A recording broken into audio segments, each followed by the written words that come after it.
Hello everyone, welcome to raw SSC. आज हमारी rapid maths 1.0 series की क्लास नंबर 85। जो भी बच्चे प्रिपेयर कर रहे हैं सीजीएल, सीएचएसएल, सीपीओ या एमटीएस के लिए और मैथ्स की प्रिपरेशन करना चाहते हैं तो आप ये वाली सीरीज़ फॉलो कर सकते हैं।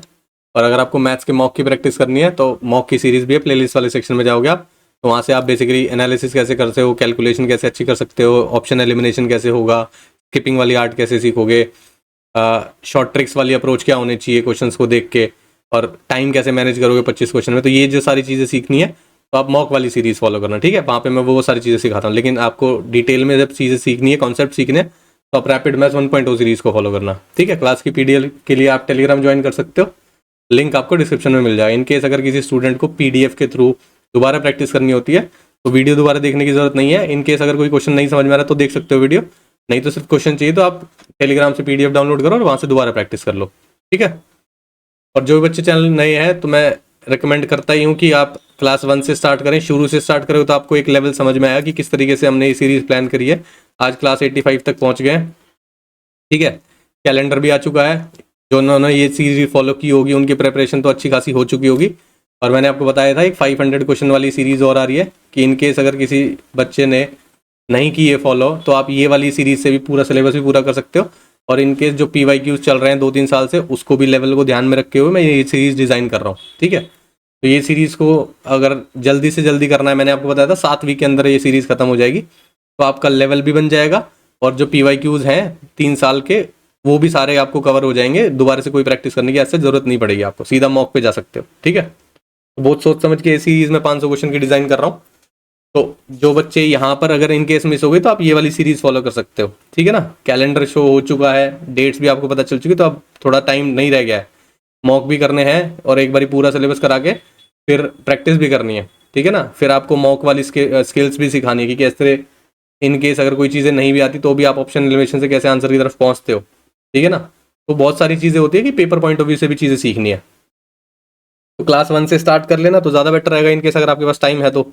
नहीं है तो ये 20 में से स्टार्ट हो रही है ये सीरीज़, इसको तो फॉलो करना भूलना ही मत। इनकेस अगर आप सब्सक्राइब कर रखा है या नहीं कर रहा है, आप टेलीग्राम जरूर ज्वाइन कर लेना, वहाँ पे नोटिफिकेशन आ जाएगा आपको, तो आप ये सीरीज ज्वाइन कर लेना, ठीक है।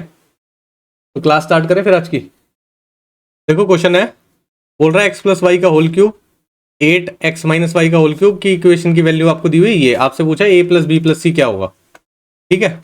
a+b+c का मतलब है, देखो यहाँ पे a क्यूब बन रहा है, यहाँ पे भी इसको b क्यूब बना सकते हो, a³ + b³ का फॉर्मूला ओपन हो सकता है और फिर आप कंपेयर कर सकते हो तो abc की वैल्यू निकल आएगी कंपैरिजन से। तो वही करना है, वही करते हैं।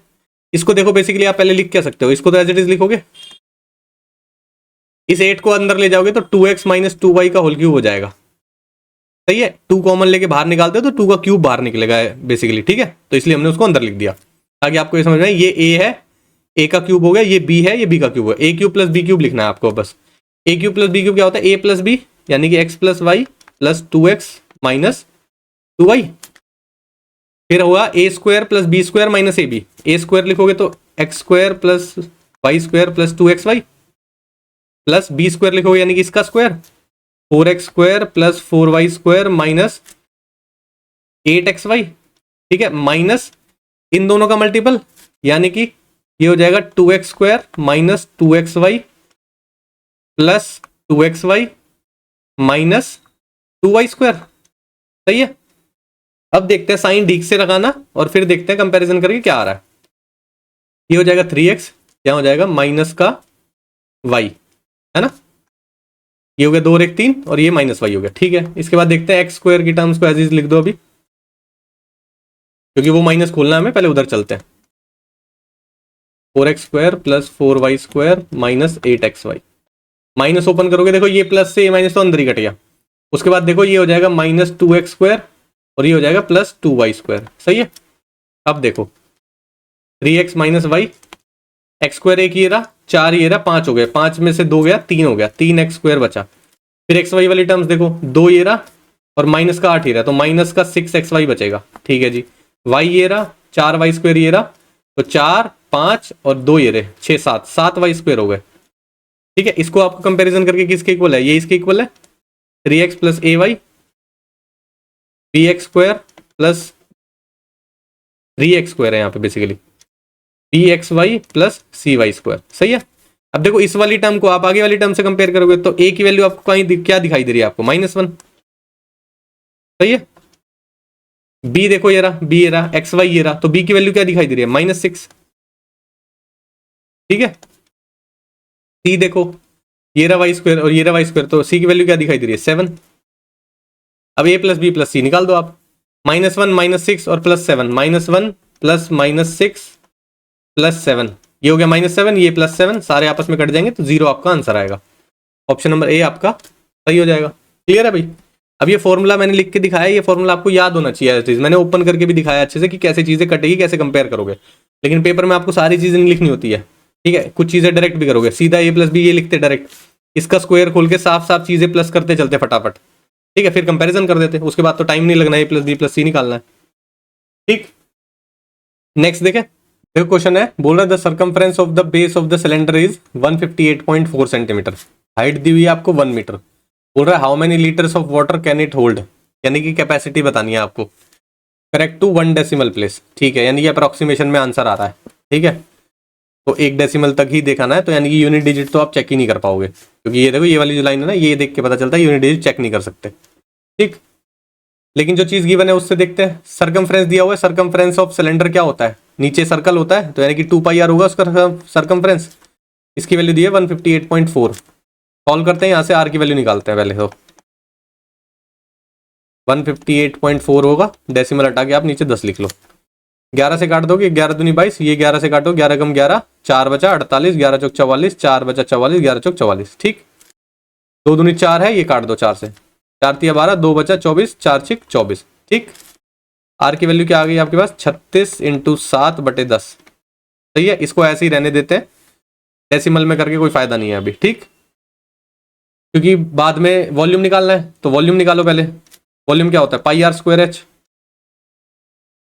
पाई का मतलब 22/7, r² मतलब 36/10 × 7 × 36/10 × 7, सही है। उसके बाद हाइट आएगी 1 मीटर दी हुई है, ये सब सेंटीमीटर में चल रहा था, इसको भी सेंटीमीटर में कन्वर्ट करो, अभी 100 आ जाएगा, इससे ये दोनों चले गए, ठीक। 7 से ये कैंसिल आउट हो गया आपका, ठीक है। अब आपके पास क्या बचा, 22 × 7 × 36 × 36, ठीक है।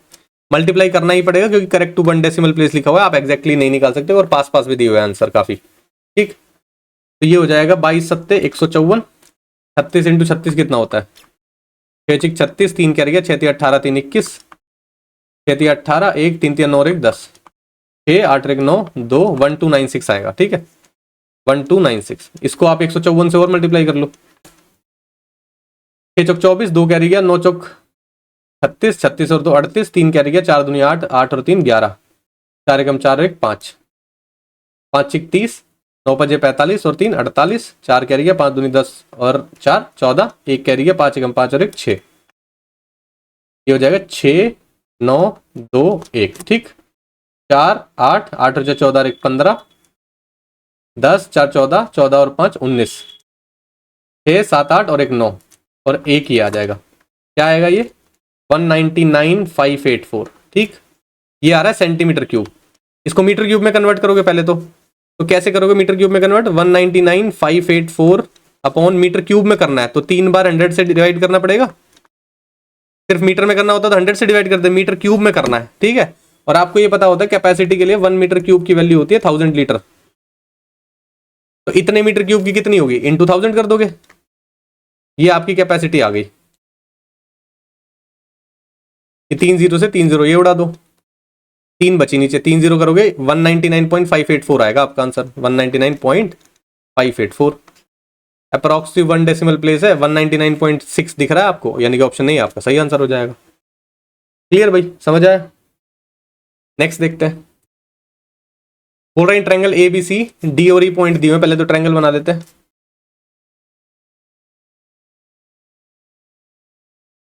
पॉइंट है डी और ई, AB पे है D और AC पे है E, पैरेलल है DE पैरेलल BC, ठीक है। DE:BC का रेशियो दिया हुआ है, DE और BC का 6:7, ठीक है। आपसे पूछा एरिया ऑफ ADE और ट्रेपेजियम का एरिया का रेशियो बता दो, ठीक है। ट्रेपीजियम है BCED और एरिया पूछा है AD ऊपर वाले का, ठीक है। तो पहले बड़े वाले का ट्रायंगल का और छोटे वाले ट्रायंगल का निकालने की कोशिश करते हैं। एरिया का रेशो का किसका इक्वल होता है? ये दोनों सिमिलर होंगे, ये तो आपको बताने की जरूरत नहीं। छोटे वाले ट्रायंगल बड़े वाले ट्रायंगल के सिमिलर होगा, क्यों? ये पैरेलल लाइंस है, तो ये वाला एंगल इसके इक्वल, ये वाला एंगल इसके इक्वल, और ये एंगल ए हो जाएगा कॉमन, तो दोनों सिमिलर हो जाएंगे, ठीक। सिमिलर होने के बाद दोनों का area of ADE upon area of ABC इसके इक्वल होगा DE अपॉन BC के स्क्वायर के, सही है। अब देखो DE का स्क्वायर यानी कि 6 6 36 और BC का स्क्वायर 7 7 49, ठीक। Area of ADE upon area of ABC, ठीक है। ADE का आ गया 36, यानी कि छोटे वाले ट्रायंगल का एरिया कितना आ रहा है? 36, पूरे का कितना है? 49, तो ये जो नीचे वाला बचा है उसका कितना होगा? समझ पा रहे हो क्या बोल रहा हूं भाई? ऊपर वाले का 36 आया है और नीचे वाले का 49 है, पूरा बड़े वाले का 49 है, तो ये जो बचा हुआ पोर्शन है इसका कितना होगा? माइनस कर दोगे 49 में से 36, तो कितना हो जाएगा? 13, सही है। तो आपसे पूछा है एरिया ऑफ ADE ऊपर वाले का, नीचे का एरिया, 36:13 आपका आंसर आएगा, है ना। 36:13 आपका आंसर है। क्लियर भाई, समझ में आया? नेक्स्ट देखें, ये देखो A and B start moving from places X and Y and Y to X। एक X और Y दो प्लेस है, एक यहां से जा रहा है और एक वहां से आ रहा है, ठीक। At the same time on the same day, same time पे चल रहे हैं, सेम डे पे चल रहे हैं। After crossing each other A and B takes इतना और इतना घंटा रिस्पेक्टिवली, ठीक है। स्पीड ऑफ A दी हुई है, आपको स्पीड ऑफ B निकालनी है। कुछ स्टेटमेंट पढ़ के याद आया कि ये डायरेक्ट क्वेश्चन है, डायरेक्ट इसका एक हमने जनरल फॉर्मूला याद किया हुआ है। Speed of A upon speed of B is equal to under root time of B upon time of A, और ये टाइम है बेसिकली आफ्टर मीटिंग, सही है। कर दो पुट वैल्यू, A की वैल्यू है 33, B की वैल्यू निकालनी है under root time of B का टाइम है 9, A का टाइम है ये 9 पंजे 45, 45 और 4 49, 49/9, 49 और 9 ऊपर चला जाएगा, ठीक। 33/B इज इक्वल टू ऊपर से 9 बार आएगा, नीचे से 7 बार आएगा, ठीक है। B की वैल्यू कितनी हो जाएगी? 7 से इससे मल्टीप्लाई कर दो, 7 × 21, 7 × 21 और 2 23 डिवाइड बाय 9, 9 दूनी 18, कितना बचा? 5, 9 पंजे 45, कितना बचा? 6, 6/9 यानी कि 25 2/3 आपका आंसर होगा, जो कि ऑप्शन नंबर B में दिया हुआ है, ठीक है भाई। क्लियर? 2/3 ये इससे आया, इसको मैंने काट दिया 6/9 को, ठीक है ना। ऐसे मैं सोचना कुछ अपनी तरफ से लिख दिया। नेक्स्ट देखते हैं, ये देखो बोला Renu saves 20% of income if her expenditure increases by 20%, income increase by 29%, then her saving increases by, ठीक है जी। बना लेते हैं पहले। इनकम हम मान लेते हैं 100 थी, एक्सपेंडिचर और सेविंग, रेनू सेव करती है 20% अपनी इनकम का, तो सेविंग हो जाएगी 20, यानी कि एक्सपेंडिचर हो जाएगा 80। उसके बाद बोल रहे हैं एक्सपेंडिचर इंक्रीज हो गया 20% से, इसका 20% कितना होता है? यानी कि 16 भाई, 20% होता है 1/5, 80 का 1/5 कितना होगा? 16, तो यानी कि 16 से बढ़ गई एक्सपेंडिचर, तो यानी कि 96 हो गया। इनकम बढ़ गई 29% से, तो यानी कि +29 हो जाएगा, यानी कि 129 हो गया। सेविंग्स कितनी हो गई भाई? 129 में से 96 माइनस कर दोगे तो कितना बचेगा? 29 तो यहीं से आ गए और 4 यहाँ से आ गए, यानी कि 33 आ गए। पहले सेविंग्स थी 20, अब हो गई 33, कितनी बढ़ गई? 13 से। किसके कंपैरिजन में? 20 के कंपैरिजन में। परसेंटेज निकालने के लिए इंटू 100, ये हो जाएगा 5, 13 पंजे 65, 65% आपका आंसर होगा। सिंपल, ऑप्शन बी आपका सही हो जाएगा, ठीक है भाई, आसान है।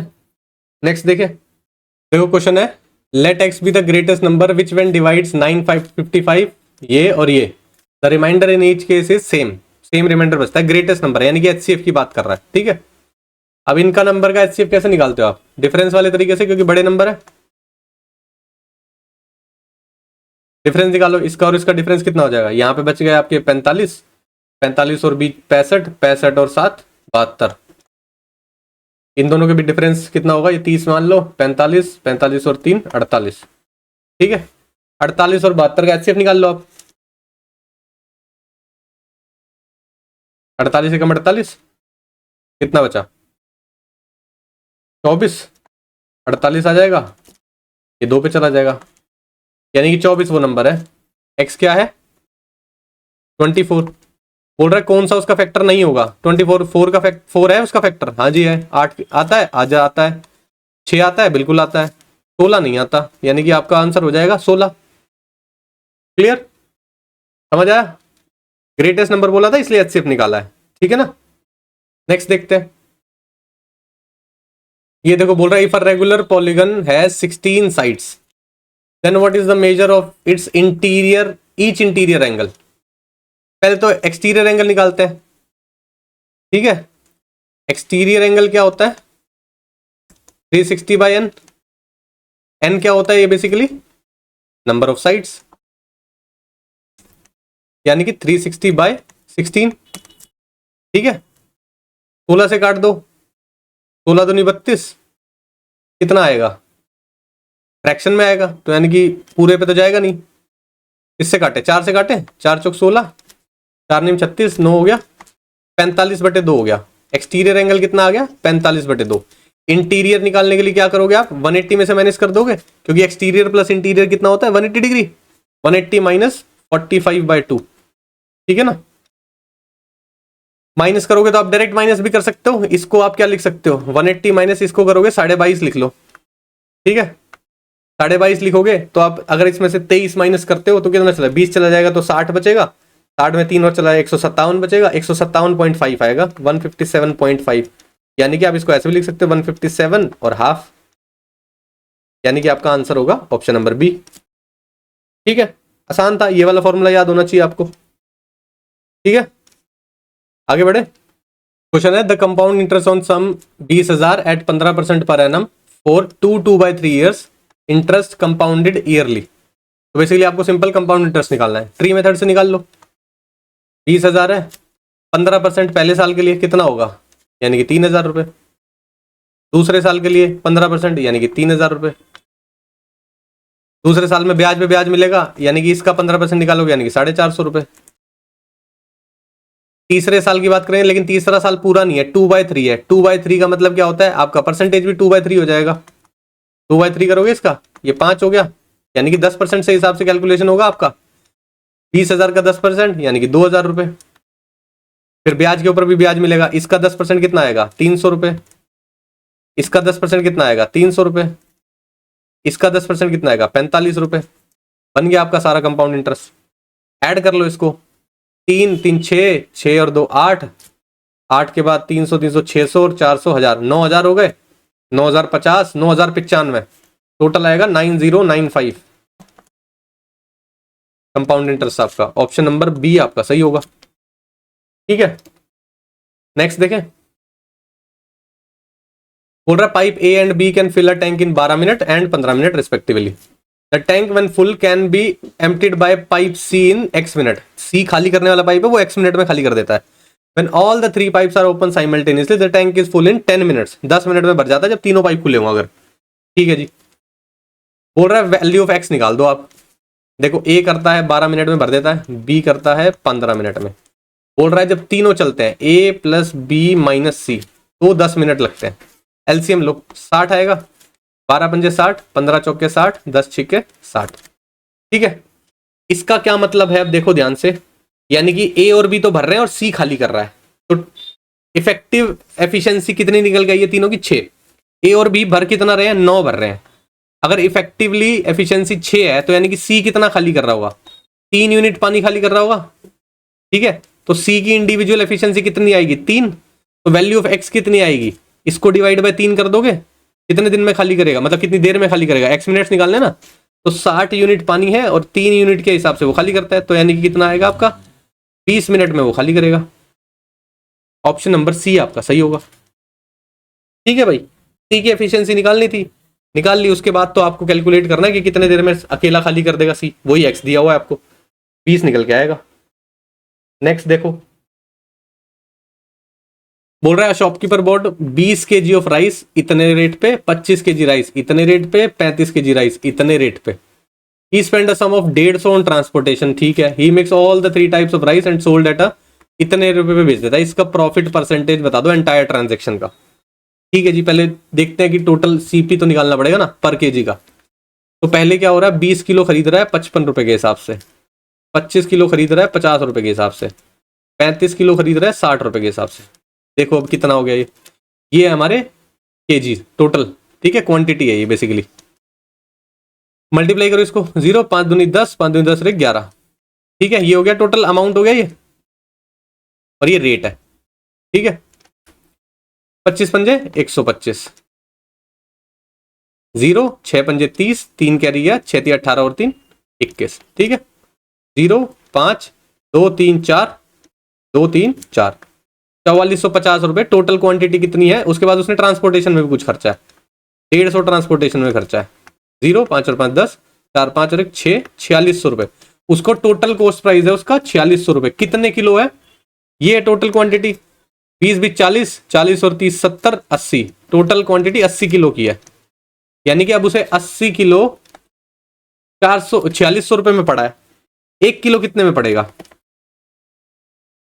4600 बटे 80 काट दो, 4 दूनी 8, 4 एकम 4, 4 एकम 4 और 5, यानी कि 1 किलो की प्राइस उसको पड़ी 115 बटे 2 रुपए में।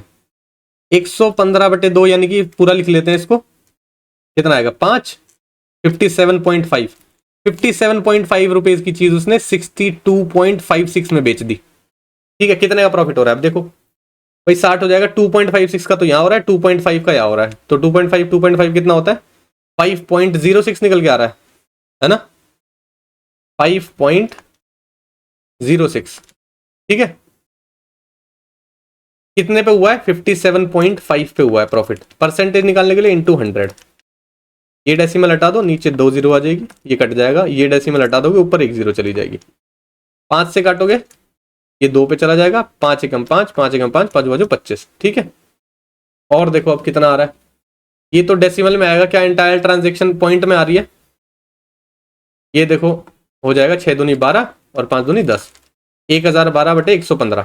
ठीक है, 1012 बटे 115 को क्या रोगे आप, तो ये कितने पे जाएगा, 9 पे जाना चाहिए, 15 निम्न 135, या 8 पे जाना चाहिए, 8 पे जाना चाहिए, 800 हो जाएगा, 15 अट्ठे 120, तो 920 हो जाएगा। कितना बचा 2, यहाँ पे कितना होगा, 11 में से 2 गया 9 और 9 में से 0 हो गया। ठीक है, डेसिमल, फिर 920 पे क्या आ जाएगा 8 पे, यानी कि आपका 8.8 आपका आंसर आएगा। ऑप्शन नंबर ए आपका सही हो जाएगा। ठीक है भाई, हल्का सा कैलकुलेटिव है लास्ट में, ऐसा लग सकता है आपको क्योंकि बाद में काटना पड़ेगा आपको, तो डायरेक्ट ही काट लिया। ठीक है ना, नेक्स्ट देखते हैं। ये देखो बोल रहा है when 5 children from class A join class B, the number of children in both classes is same. ठीक है, ए में भी सेम बच्चे थे और बी में भी सेम बच्चे थे। If 25 children from B join A, then the number of children A becomes double the number of children in B. ठीक है, दोनों क्लासेस में सेम बच्चे हैं। ठीक है, उसने बोला 25 बच्चे जो है, नहीं पहले ये बोला है उसने कि 5 बच्चे ए क्लास से बी क्लास में चले गए, फिर क्या हुआ, दोनों क्लासेस में बच्चे सेम हो गए। ठीक है, अगर सपोज करो ए में से 5 कम हो गए और बी में 5 बढ़ गए, तो दोनों के बच्चे सेम है। ठीक है, तो यानी कि ए माइनस बी की वैल्यू आपके पास क्या निकल के आई 10। ठीक है भाई, एक इक्वेशन बन गई। दूसरा क्या बोल रहा है, if 25 children from B, B में से 25 निकले हैं और जाके ए क्लास ज्वाइन कर लिया, तो ए में है ना डबल हो गए, तो अगर मैं इसका डबल कर दूंगा तो दोनों बराबर हो जाएंगे। ठीक है जी, a plus 25 is equal to 2b minus 50, तो ये क्या हो जाएगा 2b minus A is equal to 75। दो इक्वेशन बन गई आपकी। आपको रेशो निकालना है a इज टू बी का, सॉल्व कर लेते हैं। a माइनस बी की वैल्यू कितनी है 10, इससे कैंसिल आउट हो जाएगा, अगर प्लस कर दोगे तो इसमें से होएगा ये b बचेगा और ये कितना आ जाएगा 85। b की वैल्यू आ गई 85, b की वैल्यू 85 आएगी तो यहाँ रख दो, तो a की वैल्यू कितनी आ जाएगी 95। आपसे पूछा है a इज टू बी का रेशो, a इज टू बी यानी कि 95 इज टू 85। 5 से काटोगे 19, 5 से काटोगे 17, 19 इज टू 17 आपका आंसर आएगा, जो कि ऑप्शन नंबर बी में दिया हुआ है। ठीक, नेक्स्ट देखो इन ट्रायंगल PQR। ट्रायंगल बनाओ पहले तो।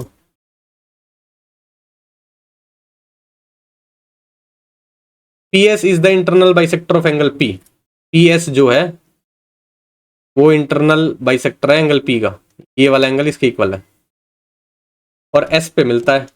PQ की वैल्यू दी हुई है 16, PR की वैल्यू दी हुई है 22.4, QR की वैल्यू दी हुई है आपको 9.6। ठीक है। अब देखो आपसे पूछा SR की लेंथ बता दो। SR को अगर मैं x मान लूं यहां से यहां तक, तो ये कितनी हो जाएगी 9.6 माइनस एक्स। अब जब इंटरनल इसका बाइसेक्टर होता है तो इसका रिजल्ट क्या निकल के आता है, जो आपका रिजल्ट निकल के आता है PQ बाय PR का जो रेशियो होता है वो इक्वल होता है QS बाय SR के। ठीक, वैल्यू पुटिंग कर दो, x की वैल्यू निकाल दो, क्योंकि हमने SR x मानी है। PQ की वैल्यू 16 है, PR की वैल्यू 22.4 है, QS की वैल्यू कितनी है 9.6 माइनस एक्स। ठीक है, और SR की वैल्यू है x। ठीक है भाई, इस डेसिमल को हटा दो, 0 लगा लो। ठीक है, किससे कट जाएगा, 4 से काट लो, 4 चौक 16, 40 हो गया, 4 पंजे 20, 4 छिक 24, फिर से काट लोगे 4 से 10 हो गया, 4 एकम 4, 4 चौक 16, फिर काट लोगे 5 हो गया, और ये 7 हो गया। क्रॉस मल्टीप्लाई कर लो, क्या आएगा 5x इज इक्वल टू, इसको 7 से मल्टीप्लाई करोगे 7 छिक 42, 4 कैरी गया, 9 सत्ते 63, 63 और 4 67, 67.2 माइनस 7x, ये इधर आके प्लस हो जाएगा, यानी कि 12x हो जाएगा, 67.2 हो जाएगा। x की वैल्यू कितनी आएगी 67.2 अपॉन 12, 12 पंजे 60, 12 छिक 72, 5.6 आपका आंसर आएगा। ऑप्शन नंबर ए आपका सही हो जाएगा। क्लियर है भाई, आगे बढ़े।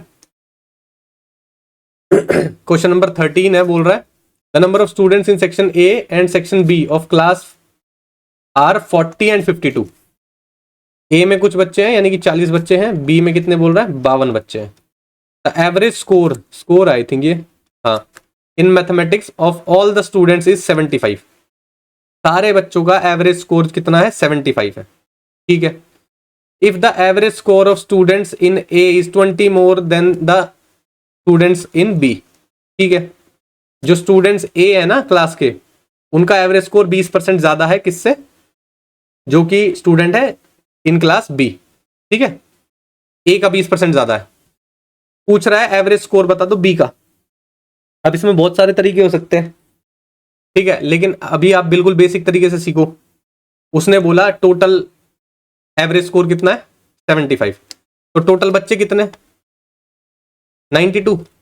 अगर मैं एवरेज स्कोर को नंबर ऑफ स्टूडेंट से मल्टीप्लाई करता हूं तो क्या आ जाएगा, sum of all the course of students.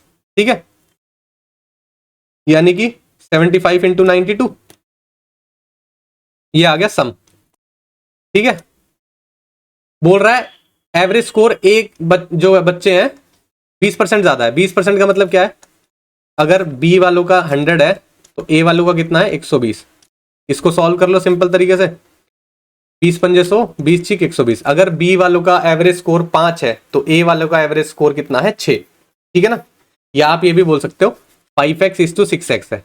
ये यूनिट्स की बात कर रहे हैं क्योंकि रेशियो में निकाला ना हमने। अब देखते हैं इसका टोटल कितना आ रहा है। बेसिकली ये एवरेज स्कोर है, इसको मैं नंबर ऑफ स्टूडेंट से अगर मैं मल्टीप्लाई कर दूं, बी में कितने बच्चे हैं 52 बच्चे, और ए में कितने बच्चे हैं 40 बच्चे, 6 चौक 24, 240x हो जाएगा, प्लस ये कितना हो जाएगा x, 5 दूनी 10, 5 बजे 25 और 1 26। ये भी सम है और ये भी सम है। ये किसके इक्वल होगा 75 इंटू 92 के इक्वल होगा।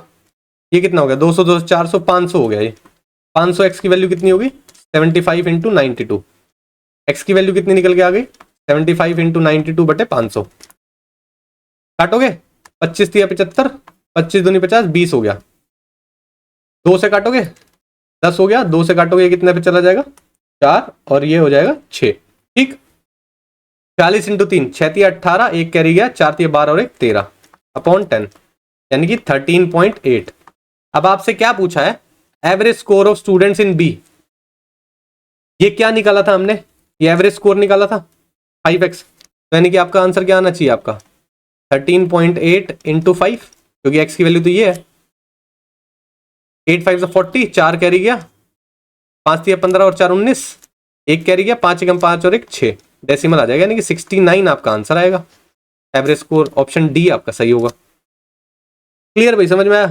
सम को इक्वेट किया है, इंडिविजुअल सम निकाल लिया, टोटल में सम हमें गिवन था, दोनों को इक्वल रख दिया, आंसर आ गया। ठीक है, 69 आपका आंसर होगा, ऑप्शन डी आपका सही हो जाएगा। नेक्स्ट देखो,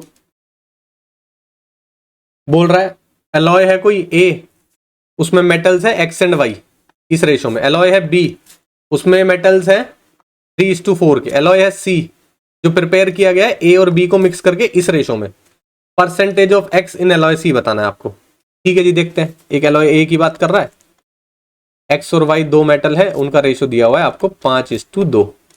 एक एलॉय बी है, उसमें x/y का रेशो आपको दिया हुआ है 3:4, यानी कि दोनों की क्वांटिटी 7 है यहाँ पे भी और यहाँ पे भी 7 है। ठीक है जी, अब क्या बोल रहा है 4:5 के रेशो में मिक्स किया गया है, तो यानी कि इसका 4 पार्ट लिया है और इसका 5 पार्ट लिया है। तो इसका 4 पार्ट लिया तो इधर भी मल्टीप्लाई कर दो, 5 चौक 20 और 4 दूनी 8, ये हो जाएगा 5 तिया 15 और 5 चौक 20। ठीक है, उसके बाद बोल रहा है मिक्स कर दिया। मिक्स कर दिया तो एक्स वाला एक्स में मिक्स होगा, तो सी पे आ जाते हैं। सी में एक्स और वाई का रेशो क्या होगा, एक्स वाला क्या है 20 और 15 हो जाएगा, और वाई वाला पार्ट है 8 + 20 हो जाएगा, ये हो गया 35 और ये हो गया 28। पूछ रहा है एक्स की परसेंटेज कितनी है, एक्स कितना है 35, टोटल अलॉय कितना है 30 20 50 58, 58 और 5 63, 63 परसेंटेज निकालने के लिए इंटू 100। ठीक है, 7 पंजे 35, 7 निम 63, 500/9, 9 पंजे 45, 50 बचा, 9 पंजे 45, 5/9, 55, 5/9 आपका आंसर होगा, ऑप्शन डी आपका सही हो जाएगा। ठीक है भाई, नेक्स्ट देखें, last question height and distance का क्वेश्चन है। बोल रहा है from the top of a hill 240 metre high, एक हिल है 240 मीटर की। The angle of depression of the top and the bottom of the pole, एक पोल है उसके टॉप का डिप्रेशन और बॉटम का डिप्रेशन दिया हुआ है आपको 30 एंड 60। ठीक है, तो यानी कि ये हो जाएगा 30 और ये हो जाएगा 60, क्योंकि इधर वाले एंगल डिप्रेशन होंगे पैरेलल लाइंस के थ्रू, ये वाला 30 आ जाएगा, ये वाला 60 आ जाएगा। ठीक है, लिखने की जरूरत तो है नहीं angle depression. Find the difference between the height of the pole and its distance from the hill is 240 metre. ठीक है, आपसे पूछ रहा है the difference in metre between the height of the pole and its distance from the hill is 240 metre. कुछ question में error लग रहा है, इसका डिफरेंस पूछ रहा है। Height of the pole, distance from the hill is इतना, height of the pole and hill होना चाहिए, निकाल के देखेंगे एक बारी। मेरे ख्याल से तो हिल होना चाहिए। इसका डिस्टेंस कितना दिया हुआ है,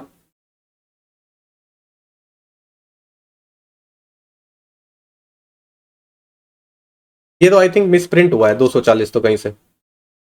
इस देखते हैं एक बारी पोल की हाइट निकालते हैं सबसे पहले तो। ठीक है ना, ये 60 है, tan 60 कितना होता है √3, ये √3 की वैल्यू ये है 240, ये एक आता है। अगर tan की टेबल में आप लिखते हो tan 60 √3/1 होता है ना, तो 1 की वैल्यू निकालोगे 240/√3 हो जाएगा। नीचे √3 नहीं रख सकते तो ऊपर भी √3 से मल्टीप्लाई, नीचे भी √3 से, ये 3 बन जाएगा तो 80√3 आएगा। ये डिस्टेंस कितना है 80√3। अब अगर पूछ रहा है डिस्टेंस हाइट ऑफ द पोल, पोल की हाइट भी निकालते हैं अभी। ठीक है, ये 80√3 हो गया, तो ये जो ऊपर वाली लाइन है ये भी 80√3 हो जाएगी। tan 30 कितना होता है 1/√3, तो यानी कि √3 की वैल्यू आपको कितनी दी हुई है 80√3, तो एक की वैल्यू कितनी आएगी 80, यानी कि ये जो ऊपर वाली लेंथ है इसकी वैल्यू आ जाएगी 80, तो नीचे वाली कितनी बचेगी 40 इधर से चलेगी 160 बचेगी। ठीक है भाई, अब हम देखते हैं, ये पूछा है height of the pole, height of the pole निकल के आई है 160 and the distance from the hill, ये जो डिस्टेंस है, तो यानी कि 160 माइनस 80√3, ये आपको निकालने को बोल रहा है। 80 कॉमन ले लोगे, ये हो जाएगा 2 माइनस √3, ये आपका आंसर आना चाहिए। कहाँ पे दिया है, ऑप्शन नंबर ए में दिया हुआ है। ठीक है, तो ये चीज गलत लिखी हुई थी, difference between the height of the pole and its distance from the hill, ये क्वेश्चन है, ये 240 यहाँ पे गलत लिखा हुआ है। ठीक है, पोल की हाइट और इन दोनों के जो बीच में डिस्टेंस है उसका डिफरेंस बताओ।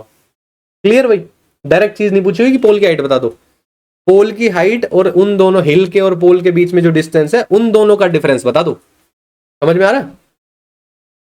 ठीक है, तो ये सब चीजें डायरेक्ट लिखी है मैंने। ट्रिग्नोमेट्री इतनी तो पढ़ाई दी है कि अब आप डायरेक्ट लिखोगे ट्रायंगल में पी बाई एच क्या होता है, बी बाई एच क्या होता है, पी बाई बी क्या होता है, tan थीटा होता है, वो सब चीजें तो आप डायरेक्ट लिख लोगे। ठीक है, तो ये था आज का लास्ट क्वेश्चन। अब जल्दी से जल्दी 20 में को 500 क्वेश्चन वाली क्लास स्टार्ट करने वाले हैं, तो मैं सोच रहा हूँ जो डीआई बची हुई है, डीआई की कुछ क्लासेस रख लेता हूँ अभी, ताकि वो लास्ट टॉपिक बचा हुआ है जो कंफ्यूजन क्रिएट करता है। आई थिंक आपको एक बार भी कराया नहीं है मैंने, तो डीआई की कुछ क्लासेस कर देता हूँ। उसके बाद जो 500 क्लास क्वेश्चन होंगे ना, उसकी क्लासेस ढंग से कंटिन्यू करना। ठीक, कोई भी डाउट हो उस पर तो मैं डिटेल में डिस्कशन करूंगा चीज़ों का। जैसे अभी क्लास थोड़ी सी छोटी होती है, तो मेरे ख्याल से क्लास 1 घंटे से ऊपर की जाएगी एक क्लास। ठीक है, आराम से समझाऊंगा सारे कॉन्सेप्ट, पहले कॉन्सेप्ट समझाऊंगा, क्वेश्चन कराऊंगा, उसका एक एग्जांपल भी करा दूंगा, और कोई शॉर्ट ट्रिक होगी तो वो भी ओरली बता दूंगा। ठीक है, इनकेस लिखने वाली हुई तो लिखवा भी दूंगा, क्योंकि सारी ट्रिक्स लिख लिख के फिर आप लोग रजिस्टर भर लेते हो और फिर वो ट्रिक याद नहीं रहती। ठीक है ना, इस तरीके से उसको करेंगे। और कोई डाउट लगे आपको तो टेलीग्राम पे मैसेज कर सकते हो या कमेंट सेक्शन में पूछ सकते हो, और क्लास कैसी लगी तो फीडबैक बता सकते हो। ठीक है, तो आज की क्लास के लिए फिर इतना ही रखते हैं, मिलते हैं नेक्स्ट क्लास में। Thank you.